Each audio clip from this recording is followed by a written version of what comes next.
Bien, estamos ya. Eh,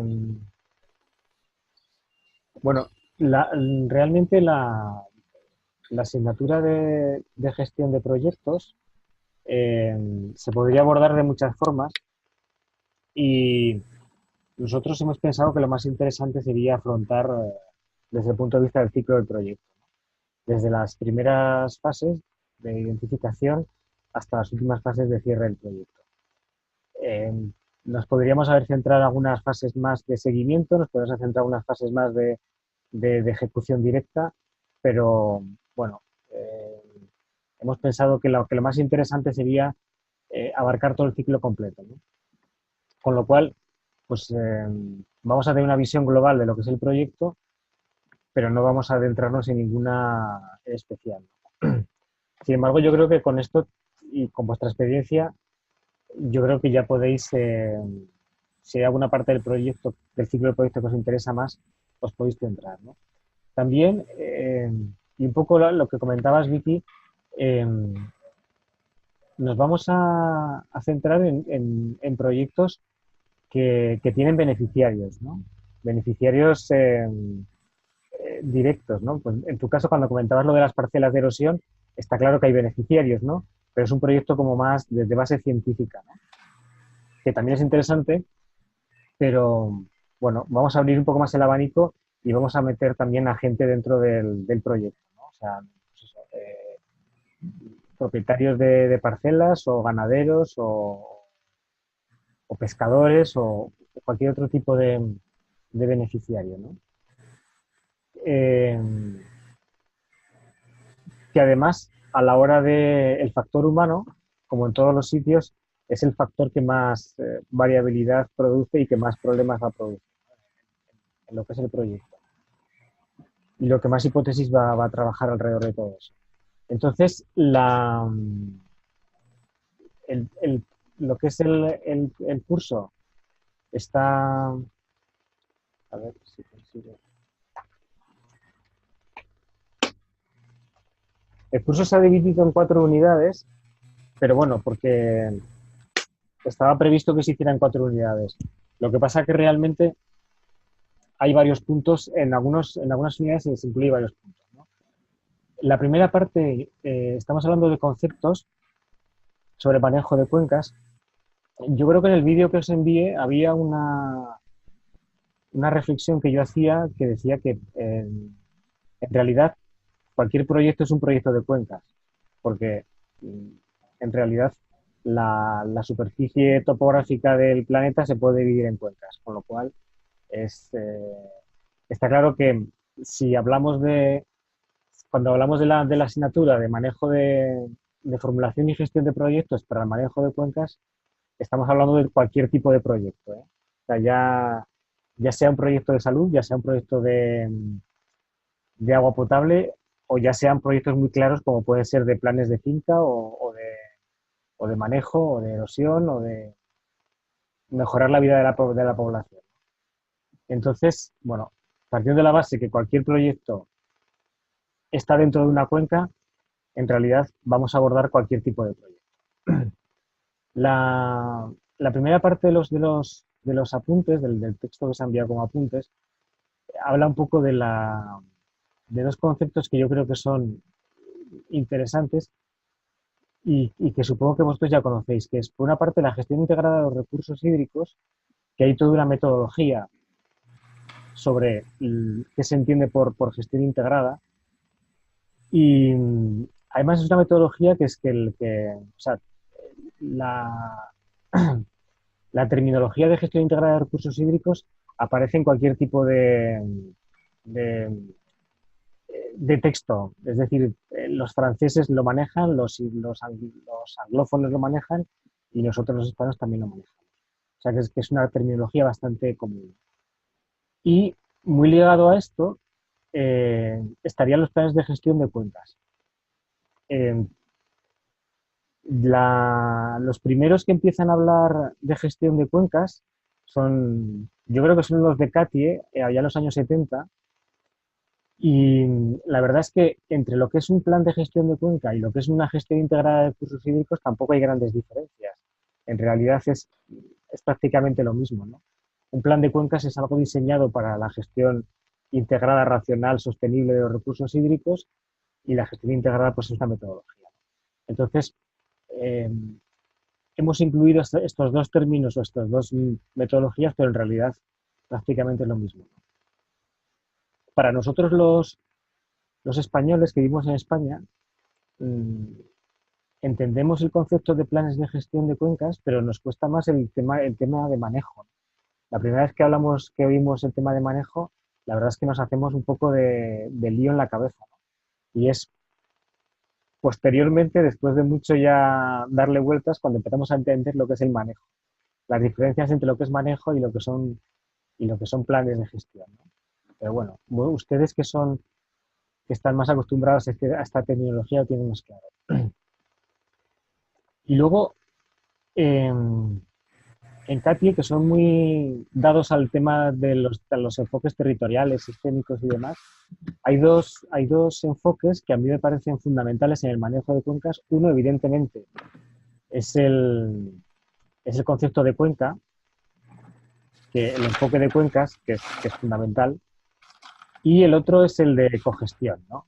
El de enfoque de cuencas, yo creo que todos hemos trabajado en cuencas y lo tenemos claro, ¿no? Que todo lo que ocurre dentro de la cuenca le afecta a la cuenca, ya sea aguas arriba, ya sea aguas abajo, va a afectarle. Desde la tala de árboles en la parte de alta del río va a producir erosiones y inundaciones en la parte baja, y un complejo turístico en la parte baja del río pues va a atraer la población del norte para trabajar, o sea, la población aguas arriba para trabajar en la zona turística, ¿no? Bueno, es decir, que el concepto este de metodología de cuenca está claro, y yo creo que es un poco la clave central de todo lo que es el manejo. Y por otra parte, el tema de cogestión, ¿no? Al principio, Cartier habló de planes de gestión, y luego, como hace 5 más, casi 10 años, se empezó a hablar de cogestión, ¿no? Con la intención de incluir también subrayar, ¿no?, la importancia de la participación de la población en la gestión, ¿no? Entonces, bueno, yo recuerdo en los años 2008, cuando empezamos a hacer planes de cogestión con Katy en Haití, que, que la terminología acababa de aparecer, ¿no? Era una especie de vuelta de tuerca, ¿no?, al plan de gestión. Entonces, bueno, ahí está. Y dentro de los conceptos básicos que manejaremos está el tema del ciclo del proyecto, que bueno, es las diferentes etapas en las que se constituye el proyecto. No sé si queréis comentar alguna cosa sobre esto que estamos hablando. Vicky, tú entiendes la diferencia entre manejo de cuencas y gestión de cuencas, ¿no? No te oigo.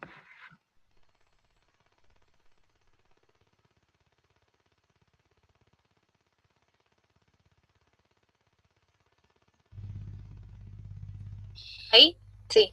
Sí. Sí, a mí se me hace un poco enredado porque nos han querido meter que es lo mismo. Yo sí sabía la diferencia, pero aquí en Costa Rica es como básicamente lo mismo. Bueno, sí, de hecho, empezando por la carrera que le digo que dan en la UNED, siempre es eso, manejo de recursos naturales, y piensan que es lo mismo que gestar. Yo no sé si el gestar ya es como un nivel más alto, a nivel, digamos, más de planificación y demás, y manejo es más como la parte primaria, el manejo in situ de los recursos. No sé si estoy fuera de... No, sí, no, la gestión es un poco el documento que te ayuda a tomar decisiones, por así decirlo, dentro de la cuenca. Y el manejo, yo entiendo por manejo los proyectos. Todos los proyectos que vas a desarrollar en la cuenca, eso es manejo, ¿no? Todas esas decisiones que tomas sobre la cuenca, eso es el manejo. Y lo que te ayuda a tomar las decisiones es el plan de gestión, ¿no? Un poco, eso sería. Yo ya te digo, yo tuve problemas para entender. Al principio, para no atascarme mucho en la cabeza, asumía que era lo mismo, ¿no? Pero en realidad no era lo mismo, ¿no? Aquí, perdón por interrumpir, Sí, aquí, digamos, los manejadores son como los que vamos a hacer el trabajo a campo y los gestores son los que toman la decisión. Así es como lo entiendo yo, pero para mí todos somos gestores y todos somos manejadores. Ya es como aquí el cambiar un poco ese paradigma. José, ¿tú qué opinas sobre la diferencia entre la gestión y el manejo? Acordate que yo fui evangelizador de la cogestión de cuencas por 8 años. Sí, sí. Con y la verdad nos costó, y Laura sabe muy bien también los primeros 2 años, digamos, y para nosotros es un poquito complicado. Imagínate, ya está trabajando con un grupo, y tú te acuerdas cuando trabajamos con un grupo de técnicos del ministerio ahí en Haití la primera vez. Era como, hasta preguntaban cuál es la diferencia y nos metimos mucho al ordenamiento territorial y otras cosas por lo mismo. Yo entiendo que es un poquito complicado, pero yo veo la gestión como una evolución del manejo a través de la historia, digamos, no sé si en Centroamérica, pero en Honduras hubo varios proyectos de manejo de cuencas aquí cuando surgieron los embalses y era justamente lo que ustedes están diciendo, era y se los resumo en algo, era hacer obras de conservación de suelos y mejorar sistemas de producción en conservación de suelos y agua. Eso eran, y están documentados los proyectos de manejo de cuencas. Después surgió este otro tema de gobernanza donde las cosas no eran sostenibles porque se trabajaban directo, era el técnico el que estaba dictando por ahí, y ahí es donde aparece el concepto de gestión, es cómo, y para seguirlo predicando como lo hacemos con Francisco y Jorge, el manejo es el qué hacer, el qué se hace, y la gestión ya va más al cómo hacer que las cosas, ese qué, ¿no? Que por eso decía Vicky, tiene mucha razón, es otra serie de acciones, vincular a autoridades locales, trabajar políticas públicas, por ejemplo, que en el manejo no se incluía. Ibas a invertir en obras de conservación de suelos, pero no involucrabas a la autoridad, al ministerio o al alcalde, al gobierno municipal en decirle, vamos a hacer una ordenanza de no quema, o una ordenanza de fomento de incentivos a todos aquellos que conserven. Eso ya es gestión, ya te incluye un poco diseño de políticas, diseño de recursos, fondos para el mismo plan de manejo. Antes se elaboraba un plan en respuesta, digo antes, refiriéndome a esos años aquí, donde se elaboraba un plan de manejo en respuesta a un recurso existente. Hoy puedes elaborar un plan de gestión o un plan que te incluye medidas de manejo sin tener siquiera la promesa de cuántos millones hay en la cartera, pero se puede elaborar el plan y se puede echar a andar. Y luego la cogestión, cuando ya lo complicamos un poco más, que se convirtió en un modelo, ¿verdad? Eso para nosotros era un modelo que arrastraba las otras dos cosas, y ya la cogestión era cuando entra la figura de la gobernanza y la autoridad en la cuenca, el organismo de cuenca, ya termina de redondear el ciclo completo y es el organismo el que se encarga de hacer todo el ciclo de tanto manejo, gestión y la sostenibilidad. Eso es lo que, en resumen, ¿verdad? Pero hay unos documentos que hicimos ahí bastante completos porque estuvimos, ya cuando fuimos a Haití, Ovidio, teníamos fondos de la cooperación sueca para desarrollar el modelo y habíamos trabajado aquí en Centroamérica 3 años, más o menos, probando ese modelo, ¿verdad? Que, pues, en conclusión, con muchas modalidades, pero dio resultado. Ahí todavía hay estructuras que se quedaron. Aquí tenemos mancomunidades de municipios en Honduras. En Nicaragua no le den muchos seguimientos y quedaron los consejos de cuenca, pero aquí lo anclamos en la base de las autoridades municipales y ahí están funcionando las estructuras alrededor de las cuencas. Los alcaldes, pues, unidos en consejos de varios alcaldes para gestionar la problemática de una cuenca. Sí, nosotros, por ejemplo, volviendo al tema del manejo y la gestión, cuando elaboramos la guía para hacer planes de gestión en Haití, tuvimos muchos problemas para encontrar cómo traducir manejo al francés, porque gestión era difícil y yo no sé si habéis hecho alguna traducción al inglés de la palabra manejo. ¿Cómo traducís al inglés manejo? O sea, porque gestión es sencillo, ¿no? Es decir, pero manejo, el concepto era complicado, ¿no? Y yo siempre he encontrado esa complicación. O sea, hay que decir que para diferenciarlos al principio, luego ya más o menos ya me he hecho más, o sea, ya tenía más claridad en lo que era una cosa y la otra. En fin. Bueno, pues la primera fase del proyecto entraríamos en lo que es la identificación del proyecto. Tú, Vicky, cuando estás trabajando en las cuencas estas de San José, ¿el proyecto lo identificaste tú o te llegó?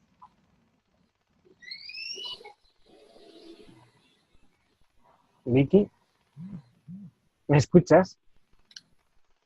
Se corta. Vale. Te escuchamos entrecortado, vídeo, es probable que Vale. tenga de hecho, Debo aparece tener en la figurita de la red, aparece en rojo, como Sí, que tiene mala señal. me voy a quitar sí es verdad, me voy a quitar el vídeo, a El ver video. si... La cámara. Sí.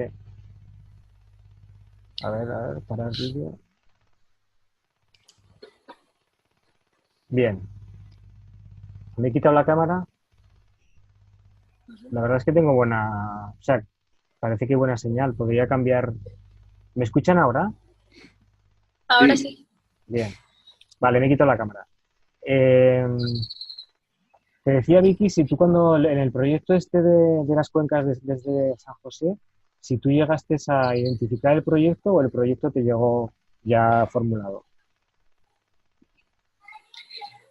No, yo lo formulé todo porque es que venía como de mi tesis de licenciatura, que ya era un proyecto existente, entonces yo quise replicarlo en otro río urbano de aquí de San José. Yo había trabajado en una provincia que es Heredia, ahora quería trabajar en otra que era San José. Entonces, como que traje el proyecto ya existente de una provincia a otra, a ver cómo era el comportamiento. Vale, ¿y tenías financiación para hacerlo?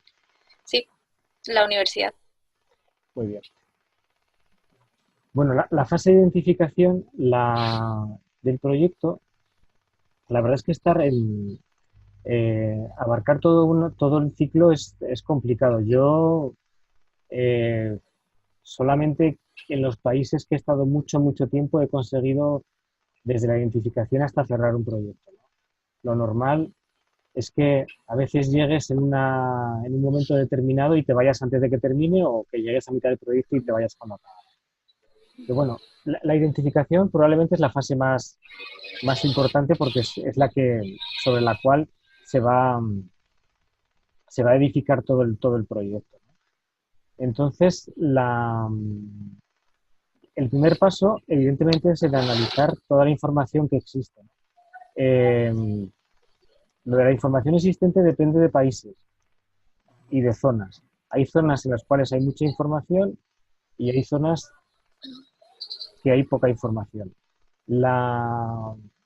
Cuando hay poca información ya empezamos a tener problemas, porque está claro que la identificación que hagamos le van a faltar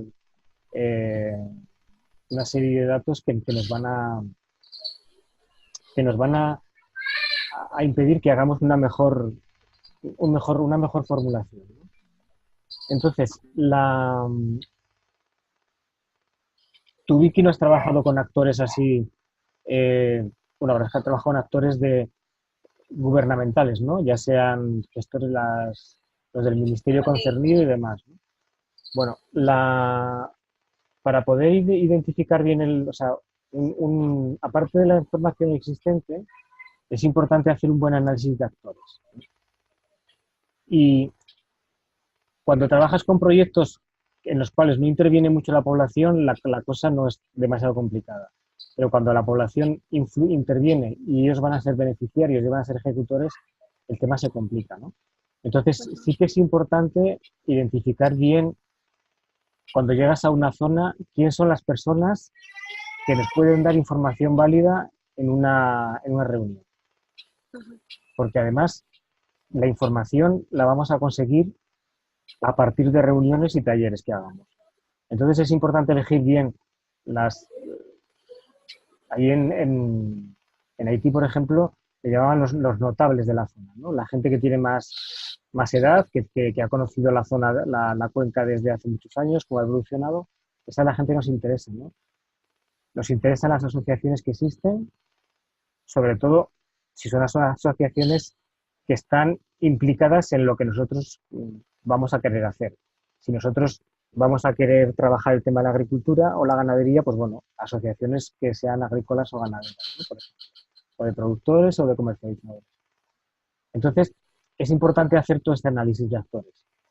involucrar a la administración local e involucrar también a la administración departamental o regional, como sea la división administrativa de la. Y a partir de ahí ya reunirlos a todos los actores en una sala y ponerse a trabajar, ¿no? Y lo primero que hay que hacer es, pues bueno, pues analizar los problemas que hay en la zona, jerarquizarlos y ver, pues bueno, cuáles son las consecuencias, cuáles son las causas de cada problema y a partir de ahí, pues elegir el que más nos interesa. No sé si habéis empezado ya el ejercicio del mapa. Sí. ¿Qué os ha parecido? ¿Os ha parecido muy simple, muy... No, más bien me gustó mucho porque lo pone uno primero a ver otro país que uno nunca le pone atención. Eso es algo que me gustó. Me parece muy bien porque no es como hacer un informe, que ya de por sí estamos muy cansados de hacer eso, sino que es más aplicado. Y bueno, yo ya casi lo termino, nada más en lo que tenía que preguntarle ahorita eran en las imágenes, porque a veces uno dice, bueno, problemática, pero para mí tal vez lo que es erosión, tal vez es una quema que yo no logro identificar. Entonces, tal vez como poner a la par de la foto la problemática en sí. O no sé si es una trampa también como para que uno... No hay trampas. No, he intentado no... Si hay alguna trampa es que lo he hecho mal. O sea que... No, pero ya digamos ya está hecho, nada más quería como corroborar si la problemática para mí era la que yo decía o no. Por ejemplo, viene una donde están unos, es como un lago o un río y hay carros y hay unas motos. No entiendo si están lavando ahí o si es que están dragando, no sé. Sí, hay una foto que están lavando Ese los me coches. costó también ver a mí, que están hay dos busitos y hay... Ajá, pero parece como que están limpiando y uno no sabe si es que se quedaron atascados, no hay calles. Se están... Los están lavando. Ajá. Ok, entonces está bien. Sí. Bueno, ese mejor no lo interpreté, Vicky, me alegra porque entonces no ando mal. Estaba viendo, es que los demás son un poco evidentes, ¿verdad? Pero ahí ese, y tal vez el de los pescadores ahí pescando pues, como problema, no sé si también verlo. Y hay otro como de unos pedazos de troncos, pero no es extracción. No sé si es... ese ya lo leí en el material. Yo también tenía y ya me di cuenta que adelantándome el vídeo que es para carbón. Están cortando ese bosque seco tropical para hacer carbón. Eso está en el material. Sí, yo lo leí, pero no pensé bien. Pero no, la tarea está muy bonita y si la he disfrutado, está muy fácil de hacer. Entonces, vamos bien. Sí. Luego hay unos en el mapa, bueno, el tema de la pesca, el tema de la gente pescando es un poco para poner manifiesto que es una pesca muy artesanal, ¿no? Que el problema es evidente, o sea, hay un problema evidente de que faltan medios, ¿no? En realidad, en todo faltan medios, ¿no? O sea, es un país muy pobre y todo está muy mal, ¿no? Entonces, eso. Y luego hay otra foto de unos señores cortando planchas de... Solo ahí, Ovidio, un detalle, porque ya que estamos en esto, lo que pasa es que puede interpretarse de diferentes maneras si lo ves así muy artesanal, pero aquí hay un lago en Honduras donde se hizo un proyecto justamente para mejorar, en teoría, los sistemas de pesca, de dejarlo tan artesanal así a muy pequeña escala para hacerlo, pero más bien trajo un problema de insostenibilidad. Después se aprendió más bien que este tipo de pesca es la más sostenible, porque tampoco extraen grandes cantidades para un comercio, sino normalmente es para mínimo consumo o venta, pero no una escala mayor. Entonces, claro, también puede no llegar a la sobreexplotación. Entonces, por eso es que es cuestión cómo se va a interpretar, porque se puede cambiar yo estoy de acuerdo que hay que cambiar los métodos, mejorar para las condiciones de ellos, que sea más digno, más rentable de pronto, pero ojo con el tema de las poblaciones y otras cosas. Y eso que está diciendo Josué es muy interesante, porque si nos vemos al primer párrafo donde decía que si uno no veía en pro de la sociedad o de los beneficios que van a tener las personas, entonces no era, digamos, sostenible. Pero en este caso, lo más artesanal es lo mejor para el ambiente porque es menos invasivo. Entonces, la problemática de que el lado social, ambiental, todo tiene que ser un equilibrio, pero digamos que sopesando, lo que vemos nosotros es siempre hacia lo ambiental, o bueno, mi perspectiva como bióloga, pero de pronto un sociólogo me va a decir, di no, o esta gente no tiene ni para comer, entonces la subsistencia de ellos es a través de la pesca. Es No, interesante. claro. No, pero hay un tema interesante, es decir, cuando yo hablo de condiciones precarias en la pesca, no hablo tanto de los métodos de pesca, sino también en el tema de conservación. Veis que ahí hay un cuenco en la canoa, que para empezar la canoa es un tronco, aquí le llaman fouillé, ¿no? O sea, es un tronco de árbol que lo han hecho canoa. Acondicionado. Sí, sí. Y el niño está pescando un pescadito bastante pequeño, alguien lo tiene ahí y luego aparece un tronco de canoa con un cuenco metálico lleno de pescados. O sea, el tema de la conservación es nulo. Es decir, esto llega allí y te lo tienes que comer ese día o ya no te lo comes. O sea, no... Entonces es un poco esa idea, ¿no? De que el manglar tampoco es muy productivo porque es un manglar que no está asociado a una red fluvial, además. Es decir, es un manglar que tiene muy poco desarrollo. Tiene como mucho 3 metros de altura el manglar, el mangle rojo, ¿no? que es el que más hay. Y entonces, pues bueno, la producción pesquera es la que es. Y la plataforma tampoco es muy grande en esta zona. Todo lo que dice aquí de corales es inventado. Hay cosas que están inventadas, ¿eh? En el mapa. Es para darle un poco más de literatura al tema, ¿no? Pero es eso, que la pesca, la poca que hay, es muy precaria y es o sea, apenas da para conservar. No hay hielo, no hay electricidad, entonces es complicado. Esa es un poco la idea de la pesca. Y luego el resto, tal vez el más complicado sea el que habéis interpretado en el castillo ese que hay ahí. Yo no entendí. Yo tampoco. Quise ver si era el terremoto que lo había derrumbado, pero no entendía bien. Este quizás sea el más rebuscado, ¿no? Sí. Y también es un poco, hay que conocer Haití. Haití realmente no tiene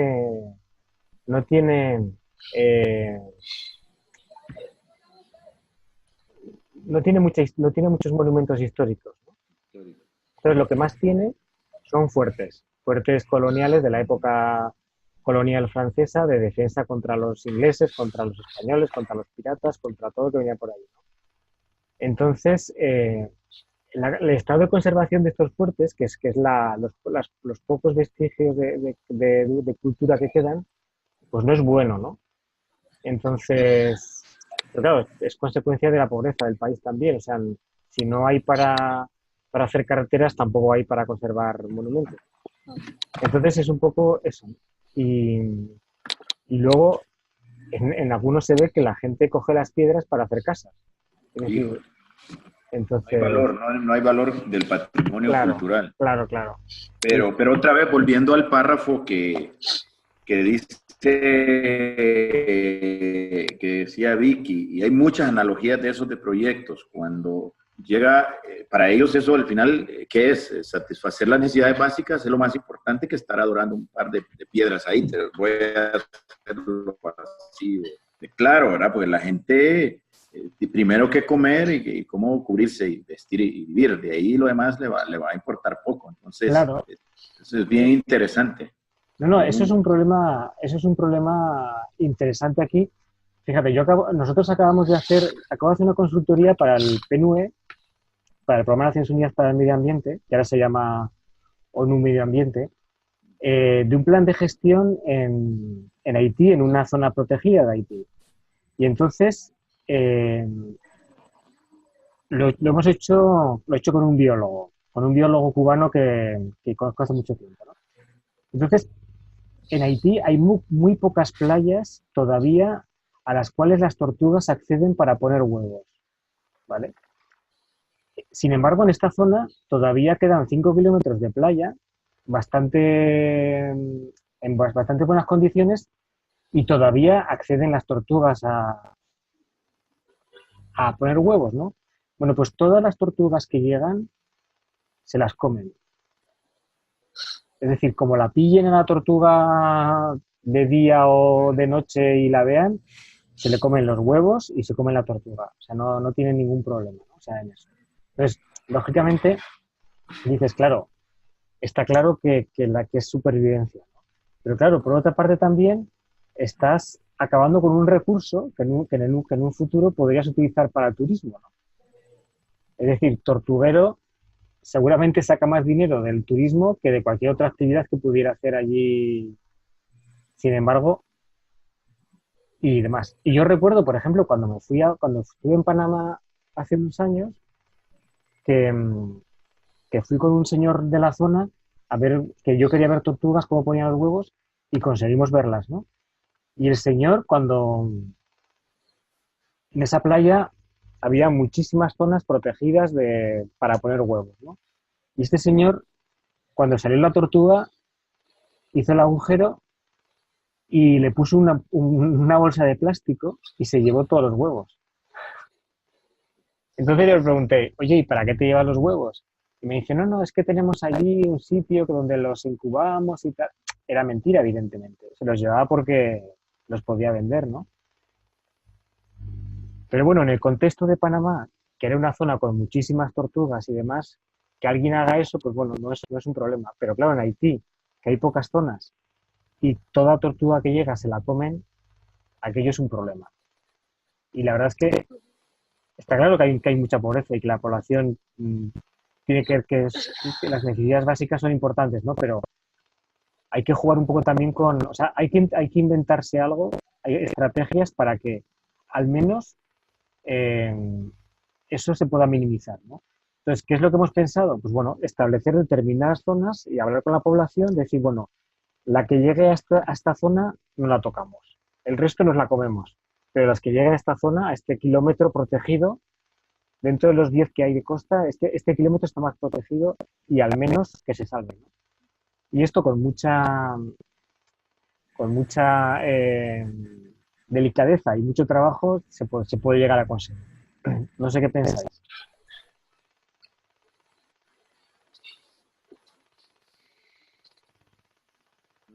Sí,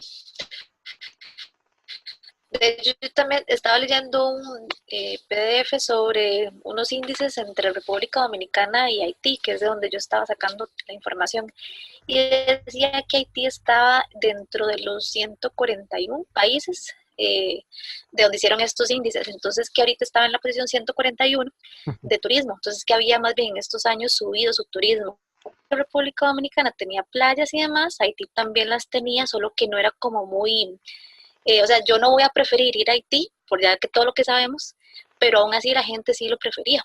Entonces me llama mucho la atención porque una de las cosas que hablaban era de los patrimonios culturales y viendo esa foto digo, bueno, tal vez ellos si pensaran un poco más allá, aunque esté un poco ahí desarreglado, pero podrían decir, bueno, esto fue un fuerte, que no sé qué en estos años y llevar gente y que no solo conozcan de Haití, sino que también puedan sacar provecho. Pero entonces puede ser, como decía Josué, el costo, el beneficio, pero también como el si es un problema o más bien podemos jugar con esto para sacar provecho.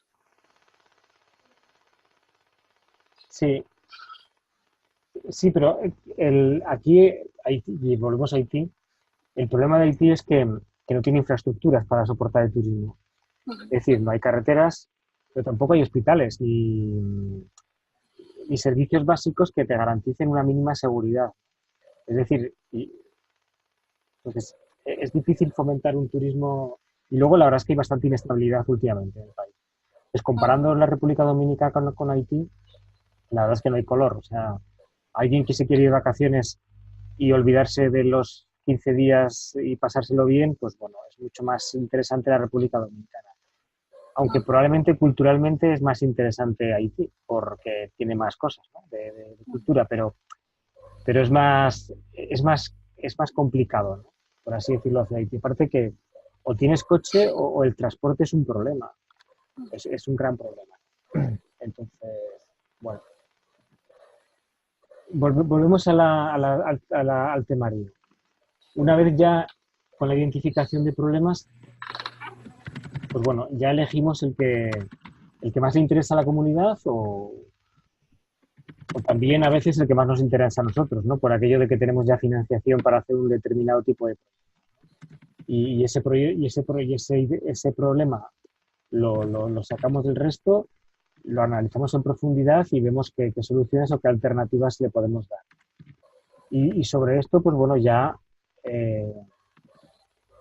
haríamos el resto haríamos la formulación. Sí, hay algunas... Es interesante hacer todo el tema del diagnóstico de problemas.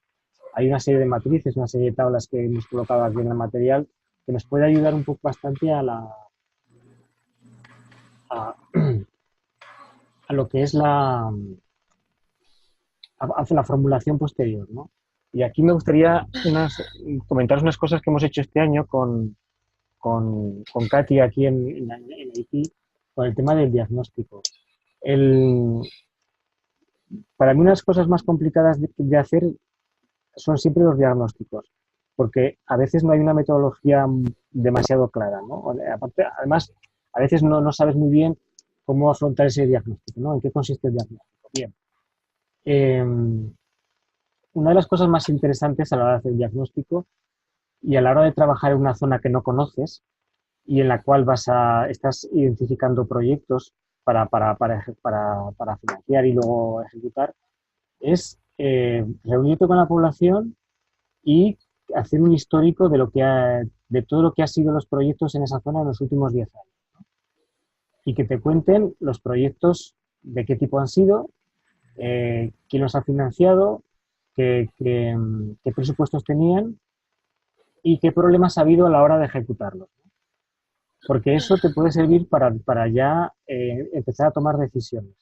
O sea, si los proyectos de agua potable, por ejemplo, nunca han funcionado, pues meterte a hacer proyectos de agua potable sería un poco arriesgado, a no ser que identifiques exactamente cuál ha sido el problema.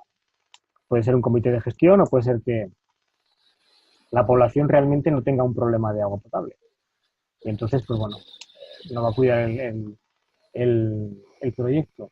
Con lo cual, sí que es muy, muy interesante a la hora de hacer diagnósticos y a la hora de diagnosticar los problemas, el pararte un momento y trabajar con la población el histórico de proyectos que ha habido en la zona.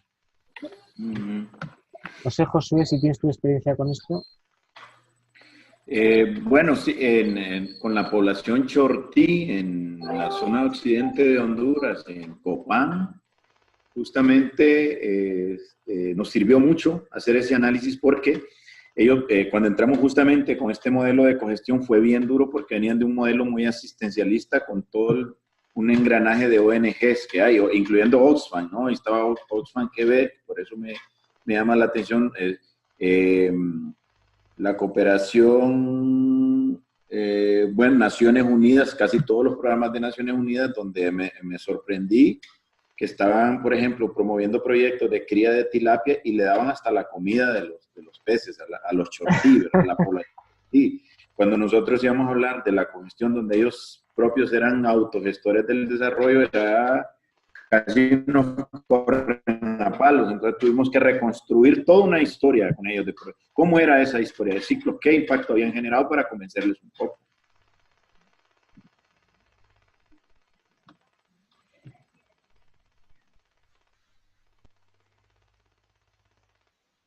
Te he perdido, Josué. Sí. Ahora, vale. No, solo te mencionaba que ese caso lo recuerdo muy bien porque tocó hacer prácticamente una reconstrucción y con la gente, o sea, con ellos mismos, cuál era la diferencia de una apuesta de proyectos de subsistencia que habían tenido. Bueno, había hasta el Programa Mundial de Alimentos también, porque es una zona muy pobre, muy, bueno, decimos árida, aunque llueve más de los 300 milímetros que mencionabas del sur de España, pero con la gente muy poco acceso a la tierra, entonces los sistemas de producción muy precarios y había mucho asistencialismo.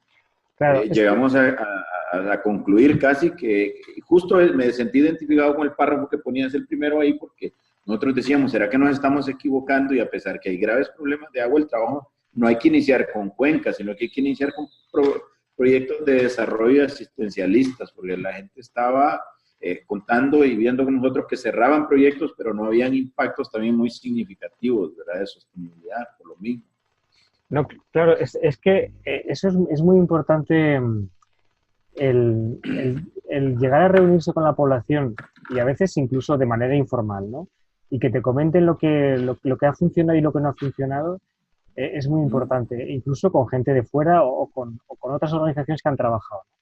Porque, por ejemplo, te pueden estar pidiendo que construyas un perímetro de regadío y estar viendo que hay un perímetro de regadío que no funciona porque no hay mantenimiento. Y entonces, tú, o sea, si no conoces bien el problema, puedes construir el perímetro de regadío en otra zona y en 3 o 4 años dejar de funcionar. ¿Por qué? Porque la población no ha asumido que tiene que hacer un mantenimiento. Y porque sabe que no hace falta hacer el mantenimiento porque dentro de 3 o 4 años vendrá otra cooperación y hará otro perímetro de regadío. O rehabilitará el mismo, ¿no? Entonces, todo este tipo de cosas es importante conocerlo para tomar decisiones correctas, ¿no? Y sobre todo el tema de las buenas prácticas, es decir, qué lecciones aprendidas hay qué lecciones han sacado la población, qué es lo que ha funcionado y qué es lo que no ha funcionado. Había en una zona de Haití, más pobre de lo habitual, y eso que todos son todos pobres, o sea, uno de los problemas principales de Haití es la demografía. Hay una población, hay mucha densidad. Llegan a más de 300 habitantes por kilómetro cuadrado. Bueno, pues la Caritas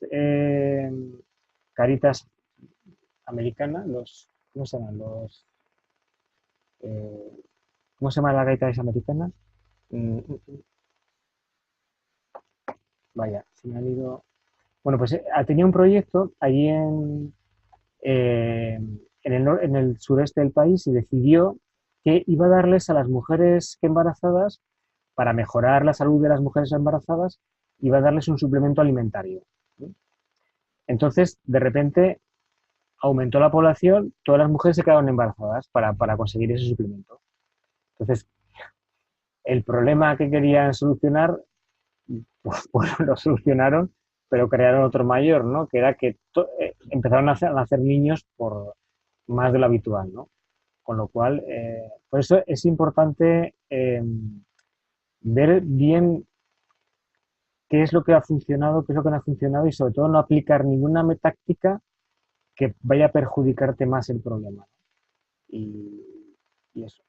En proyectos ya de comida por trabajo, pues bueno, a veces, es decir, que la actividad que haces está impactando negativamente en la población. Primero, porque ya esa población solo va a trabajar o solo va a hacer ese tipo de proyectos si recibe una compensación. Y segundo, porque a veces lo que estás haciendo, estás pues construyendo una carretera que está rompiendo la red de drenaje, ¿no? Está cortando la red de drenaje y te estás cargando la dinámica fluvial. En fin, por resumir, en el diagnóstico, aparte de diagnosticar los problemas, es muy, muy importante en esta fase de diagnóstico sentarte con la gente a todos los niveles y ver y hacer una lista de lo que ha funcionado y lo que no ha funcionado y ver las causas por las cuales no ha funcionado, porque eso te va a ayudar mucho a la hora de tomar decisiones y a la hora de formular el proyecto. Y no sé, hemos pasado ya 1 hora. No sé si queréis que continuemos o dejamos aquí. Y Vicky, ¿qué te ha parecido? Con el español. Antes nada más, ¿perdón? ¿Qué te ha parecido con el español de España? Ay, súper bien, más bien, yo le iba a contar, yo estuve en Granada y me encantó. Ah, pues estamos al lado, ¿eh? Estoy Estoy a 1 hora. de ir al Mediterráneo. Estoy a 1 hora. Sí, es divino. Yo tengo el Mediterráneo aquí al lado. Lo tengo a 50 metros de casa. Sí, bueno, a mí me encantaría ir ahí, pero súper bien. Y le iba a decir que Mario está conectado. porque Sí, él lo sí veo. logró conectarse. Ajá. Pero no, no, súper bien todo. Me gusta que haya mucha retroalimentación, porque así nos permite, aparte, conocer lo que estamos haciendo los demás, sacarle provecho a estas sesiones que no nada más sean de contar cómo va a ser el curso, sino también dar nuestros aportes. Mario, ¿estás ahí? Sí, hola, profe. No quise interrumpir porque... Porque era todo muy interesante, ¿no? Era todo tan interesante que no quise interrumpir. No, aparte, estaba tratando de hilar la conversación porque agarré a la mitad y bueno, no quería interrumpir tampoco. ¿Cómo empezar de nuevo? Cuéntanos qué haces, Mario, en la vida. Bueno, yo soy biólogo de profesión también. Ujú. Actualmente no estoy trabajando en lo que es la parte de manejo y gestión de recursos hídricos, pero sí hago mucho la parte de laboratorio, Ujú. más la parte de análisis físico-químicos y microbiológicos. ¿Haces Y también de microinvertebrados? zooplancton y fitoplancton. Sí, bueno, no Sí, sé si lo haces en ríos o lo haces en mar. no, en ríos, en ríos. Vale. Sí, lo, Yo soy de Paraguay, profe. Ujú. Somos un país mediterráneo nosotros. No tenemos costa al mar. Vale, vale.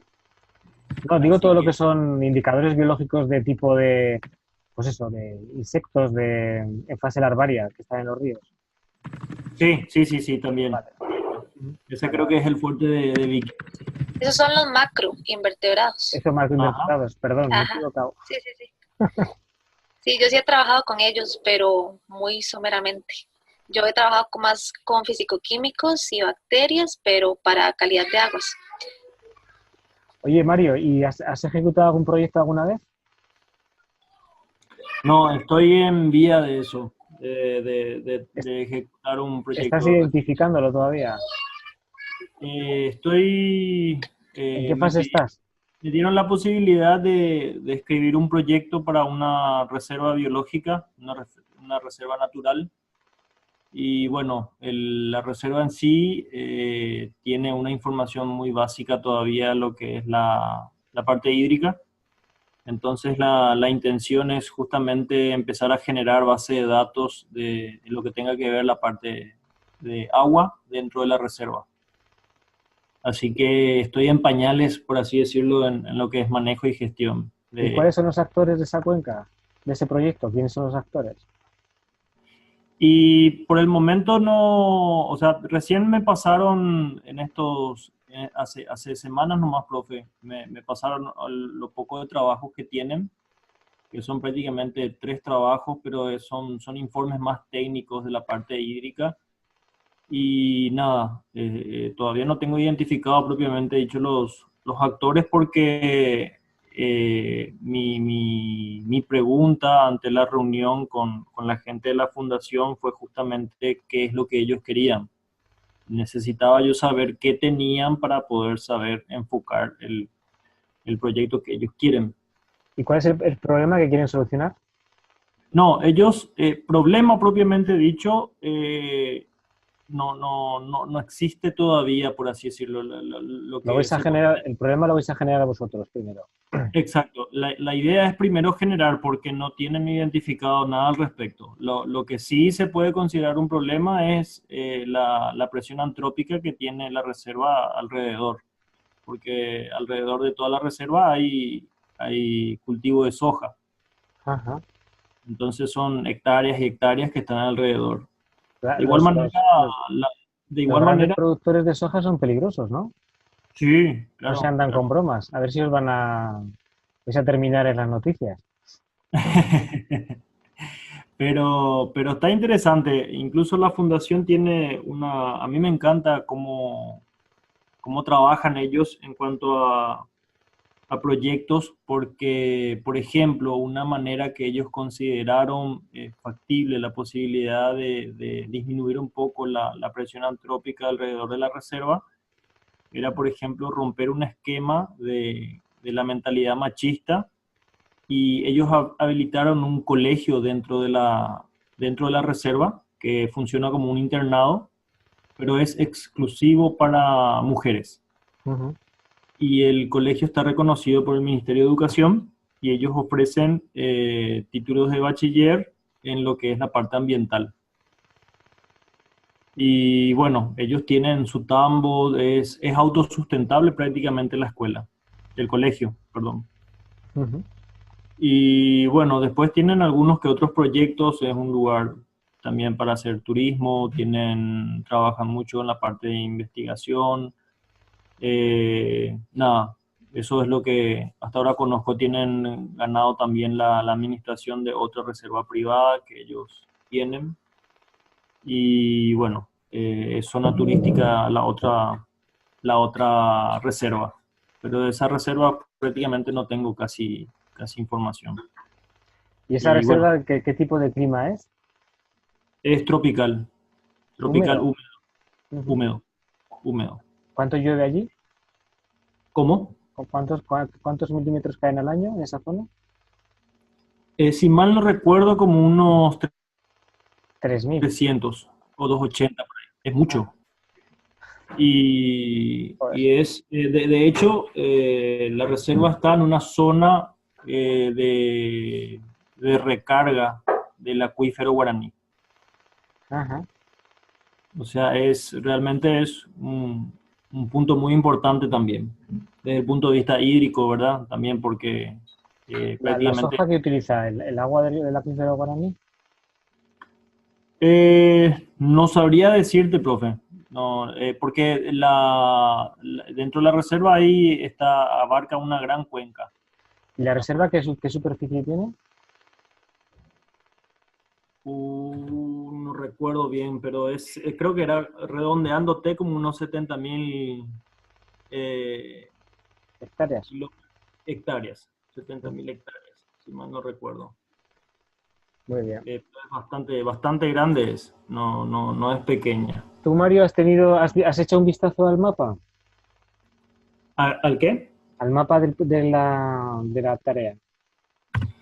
Sí, ayer justamente estuve leyendo ya las primeras 10 páginas. ¿Has encontrado algún problema con el mapa? No Vale. no me detuve a ver mucho el mapa. Sí identificaba lo que decía Ujú. y relacionaba con el mapa, pero hasta ahí nada más. Como Vale. con el tema de las comunidades, de los departamentos, la red hídrica y cuál es la zona en la cual se enfoca el trabajo. Vale. Vale. Yo cuando entreguéis esta tarea, Ajá, creo que es mañana o la fecha o me ha pasado, no recuerdo. ajá. Yo os voy a dar otro documento en el cual explico qué es lo que ocurre en cada una de las zonas del mapa. Es decir, en cada ocupación de suelo, qué es lo que ocurre, ¿no? Qué son las Ya. actividades que se están produciendo, cuáles son los principales problemas y demás, para que os ayude para la siguiente tarea, ¿vale? O sea que... Ahora ya entiendo por qué no la liberaste antes de tener la primera. No, claro, sí, no, sí, aparte que la estoy terminando, eh, sí que quería un poco que afrontáis el mapa sin mucha información, ¿no? Para que Ya. vuestra imaginación fuera más, o sea, esforzaros un poco la imaginación, ¿no? Claro. Pero bueno, la verdad es que a mí, o sea, todos los mapas que os he enviado y toda la información que os estoy enviando tiene como un 60% de realidad y un 40% de ficción, ¿eh? Porque Ajá. evidentemente no hay... O sea, los coches, por ejemplo, esos coches que están lavándose no pertenecen a ese río, pertenecen a otro río de otra zona, pero bueno, podrían ser... O sea, es una situación que podría darse, ¿no? Y luego con la ocupación de suelos sí que hay algunos suelos que están inventados. O sea, hay algunas cosillas que están inventadas, pero para darle un poco más de interés, ¿no?, al tema. Y luego, bueno, los mapas topográficos, los mapas de pendientes y demás, eso sí que es cierto, o sea, esos son reales. O sea, que los hice para este curso y los hice a partir de las curvas de nivel y demás. O sea, que eso sí. Pero los mapas ya que incluyen información social, económica y demás, los datos los datos socioeconómicos sí que son reales, ¿eh? Esos son reales. O sea, no... El 90% son de la zona y el 10% son de Haití. O sea, no los he diferenciado, pero bueno, es así. Pero sí son datos reales. O sea, el hecho de que, no sé si el 40 o el 50% vive por debajo de $2 al día, eso sí que es cierto. O sea, eso es cierto en la zona esa. Y en Haití en general. Y bueno, eso. El otro ejercicio, el de comparar indicadores, bueno, es un poco porque veis las diferencias, ¿no?, entre un país y otro, y porque realmente la página web del Banco Mundial a mí me ha sacado de muchos apuros para a la hora de establecer marcos, ¿no?, de lo que es un país, ¿no? Normalmente en un documento de proyecto, la introducción la puedes hacer a la escala del país, ¿no? Entonces es interesante sacar los datos ahí porque están actualizados. Sí. Y luego si hay alguna cosa ya en concreto, Haití es que tiene poca información. Pero hay otros países que tienen mucha información allí y podéis sacar... diagramas y todo. Sí, no, claro. Sí, ese es el tema. Yo he llegado a hacer... Yo hice por diversión un máster en economía hace 3 años y realmente los datos económicos que hay del Banco Mundial y en otras páginas, son muy interesantes. O sea que te puedes ver evoluciones de los últimos 20-30 años y sacar conclusiones interesantes. O sea que son páginas así. Bueno, pues nada, yo me voy a dormir ya. Son las 2:10 de la madrugada. Bueno. Pero bueno, no tengo ningún problema, O sea, me parece bien. Y si el próximo día queremos empezar más tarde, podemos empezar. Si va a haber más gente, podemos esforzarnos y empezar a las 6. No hay problema. Bueno. Encantado de conoceros, a Vicky y a Mario. Gracias. Y Josué, nos vemos el próximo día. Bueno. Cualquier duda, yo estoy con el WhatsApp abierto casi todo el día, ¿vale? Listo, dale. ¿Listo?